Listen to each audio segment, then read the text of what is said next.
gente, bom dia. Hoje a gente vai dar continuidade a mais uma aula de vocês sobre outro processo, no caso é a inflamação crônica. Então, gente, a gente sabe que a inflamação aguda, ela pode ou não eliminar o agente agressor. E diante da permanência do agente agressor, a gente vai ter o estabelecimento da inflamação crônica. Como a introdução, por definição, pessoal, o processo inflamatório crônico, ele vai ser caracterizado por fenômenos proliferativos, né? Então, a gente vai ter uma proliferação de células que vai buscar o quê? Que vai buscar essa reparação e essa eliminação do agente agressor, assim como outros elementos teciduais. Então, vai ser aquela, né, na qual, devido à persistência do agente inflamatório, por exemplo, o micro-organismo, e a exposição prolongada a agentes tóxicos, como assim, tabagismo, ou a fenômenos autoimunitários, né? O processo ele vai se manter por um tempo maior. Como características da inflamação crônica, essa inflamação, né, a gente já falou que obrigatoriamente, pessoal, ela vai ser precedida pelo processo de inflamação aguda. Então, os sinais cardinais, eles podem ou não estar presentes. E então, normalmente, o que a gente vai ter no processo de inflamação crônica é uma continuação dessa reação aguda. Ou seja, o período, ele normalmente ele vai ser bem mais prolongado se comparado à inflamação aguda. E a gente sabe também, vocês viram, que a inflamação aguda, ela vai ser inespecífica, ela é mais rápida, enquanto na inflamação crônica, ela é mais prolongada, pode ter uma intensidade menor e pode até ter ausência de sintomatologias. Aqui, gente, vocês precisam compreender que a gente tem uma série de condições localizadas. Por exemplo, na imagem tem a tendinite e o abscesso periapical crônico, que são exemplos claros de inflamações que se progrediram. Por exemplo, a gente vai pegar o exemplo do abscesso periapical crônico. A gente vai ter um evento cariogênico, né? E ele vai começar a recrutar células inflamatórias para o ápice do dente. Uma vez que a gente não vai eliminar esse agente agressor, o fator causador dessa agressão, né? A gente não vai eliminar. Então, a gente vai começar a ter uma progressão dessa inflamação. E, consequentemente, vai ter o recrutamento de células para tentar combater de uma forma mais eficaz esse agente agressor. Do ponto de vista microscópico, a gente sabe que a inflamação crônica, ela pode apresentar formas diferentes, né? Como vocês viram, a professora deve ter falado. E dependendo do tipo e da fase da inflamação, por exemplo, se a gente tem uma atividade proeminente, a gente vai ter a presença de um exudato mononuclear.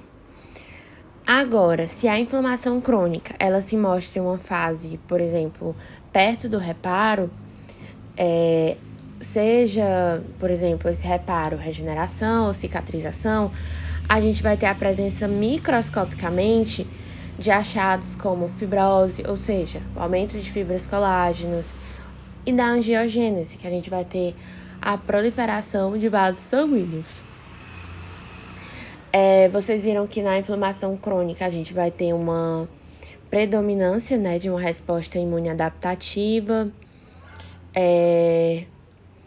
A gente vai ter um infiltrado histolinfoplasmocitário, que ele vai ser formado pelo quê? Por macrófagos, linfócitos, plasmócitos, como está mostrando na imagem. Essa imagem é só demonstrando, né, a inflamação crônica no pulmão, que as setinhas estão mostrando coleção de células inflamatórias crônicas, destruição do parênquima e substituição do tecido conjuntivo. E agora a gente vai focar nas causas para essa inflamação crônica. As causas seriam o quê? Permanência, né, do agente agressor, doenças inflamatórias imunologicamente mediadas. Como assim, Bia? Um exemplo: lúpus, artrite reumatoide. E, por fim, a exposição crônica a um agente lesivo, no caso. Um exemplo: tabagismo. Agora, gente, a gente vai praticamente para a parte, assim, uma das partes mais importantes, né, que vocês viram, que é em relação às células envolvidas nesse processo. A gente vai ter 5 células: macrófagos, linfócitos, plasmócitos, eosinófilos e mastócitos. Os macrófagos, eles vão ser as principais células que vão estar presentes nesse processo de inflamação crônica, tá certo? Então, a gente sabe que, por exemplo, essas células, elas possuem um sistema fagocítico mononuclear. Eles vão ter tendo células de origem mieloide. Mas como assim, Bia, de origem mieloide? Que se originam da medula óssea.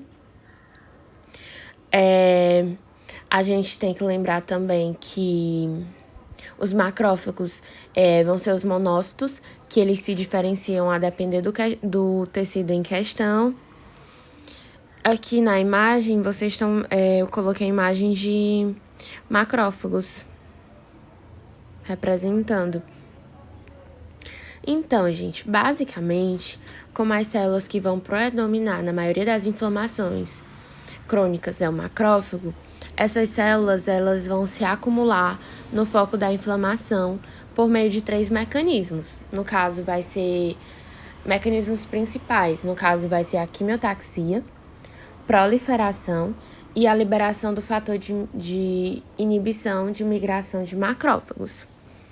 Em relação à quimiotaxia, que é justamente o recrutamento desses macrófagos para o interstício, ou seja, a gente vai lembrar que na quimiotaxia vai acontecer a liberação de algumas citocinas, que elas vão meio que chamar os macrófagos. Vai ter a proliferação, que é quando os macrófagos eles vão começar a se dividir e se proliferar dentro de um sítio de inflamação. E a liberação do fator, né, de inibição de migração de macrófagos, que a gente vai ter um mediador, que ele vai ser liberado por liberador de linfócitos T. E esse mediador, ele vai inibir os macrófagos. E vai favorecer o acúmulo de macrófagos no interstício.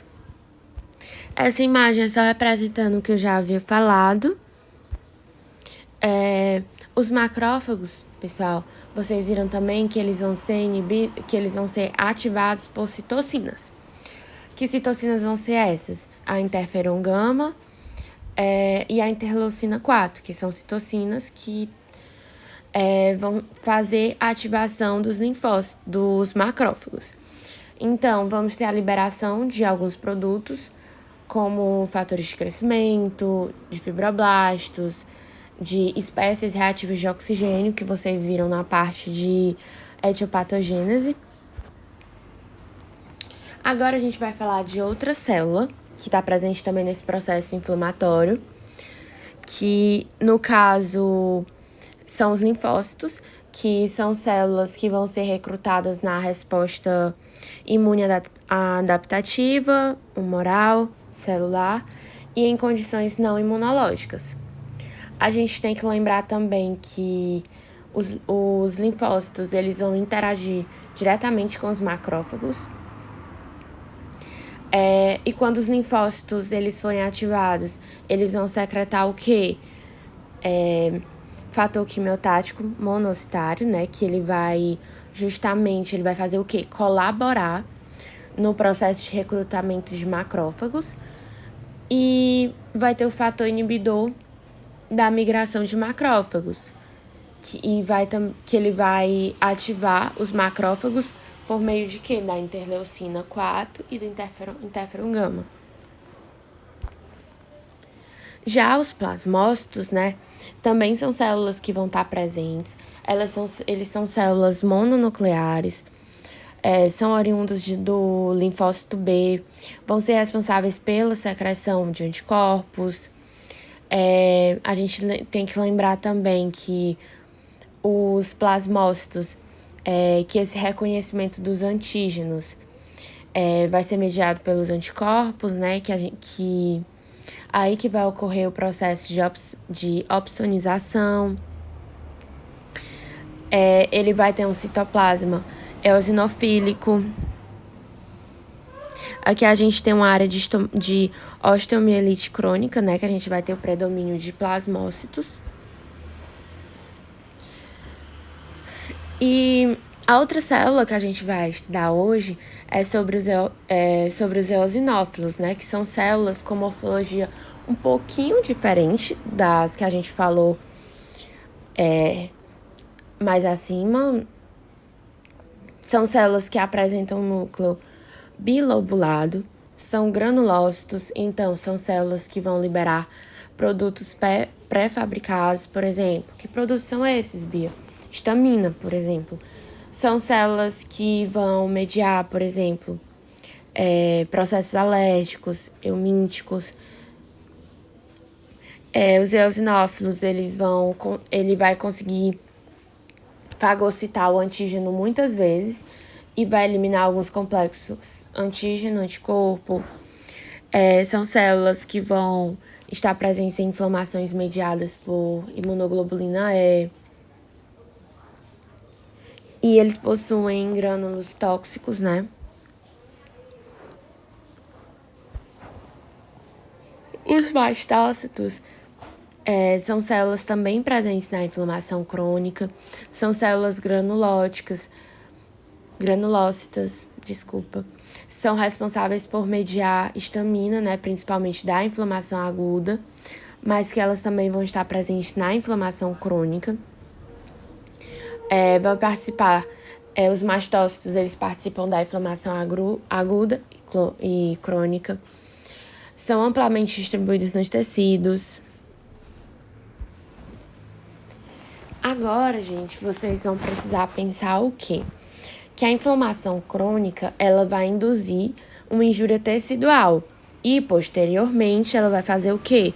Ela vai mediar um processo de reparo, que eu até já comentei anteriormente em alguns slides com vocês. Então, vocês viram na aula que vão existir algumas variações em relação ao processo de inflamação crônica, que é justamente quando existe uma desregulação no processo de reparo. Aqui eu coloquei fenômenos de reparo, né, podem ser exacerbados, que vão induzir uma proliferação da matriz extracelular em regiões do órgão não afetadas pela inflamação. Como exemplo, eu coloquei a miocardite chagásica. E em relação aos fatores de crescimento, eu coloquei um granuloma piogênico, que eu acho que foi um dos exemplos citados na aula que vocês tiveram. E até mesmo vocês vão estudar na parte de patologia bucal também. O granuloma piogênico, vocês viram que é uma lesão reacional de tecido mole, que também vai responder a um processo infeccioso, que são os micro-organismos da placa bacteriana. Aí, causas: falta de higiene, presença de fatores retentivos de placa, tipo aquelas pessoas que utilizam aparelho ortodôntico. Então, de alguma forma, o tecido ele vai responder por meio de um processo inflamatório crônico. No histopatológico, o que é que vocês podem ver? Presença de úlcera, uma formação excessiva de matriz extracelular, processo de angiogênese.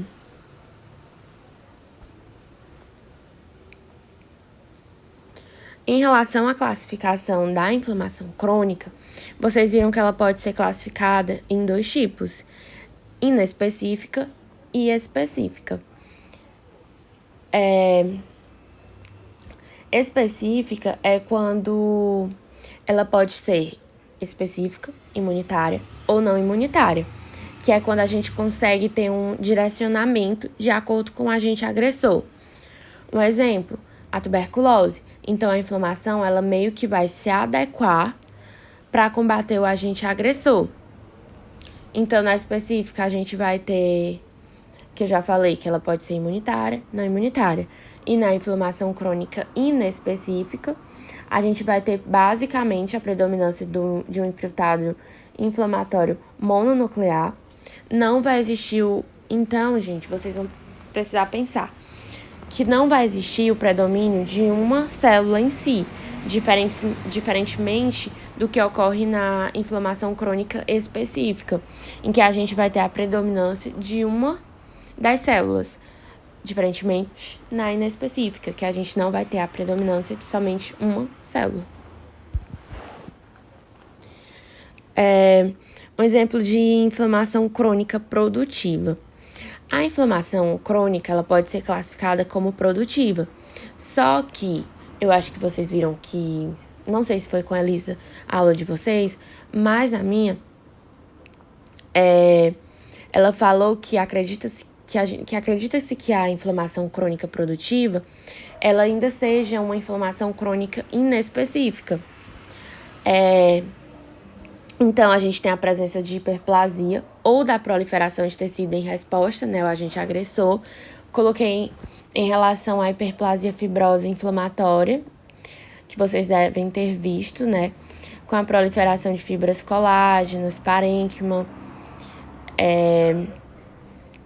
Microscopicamente, a gente consegue ver hiperplasia tanto no tecido conjuntivo quanto no tecido epitelial. Ela pode ocorrer em resposta a traumas crônicos. Agora, pessoal, na inflamação crônica específica, a gente também pode chamar esse tipo de inflamação como inflamação crônica granulomatosa. Ela vai ser caracterizada, por exemplo, pela presença do agente etiológico, mas o corpo... vocês precisam entender que o corpo ele ainda não conseguiu eliminar esse agente de uma forma eficaz. Então, é como se o corpo ele tentasse isolar o agente etiológico por meio de uma aglomeração, por exemplo, macrófagos, que eles vão circundar esse agente etiológico e meio que formar granulomas.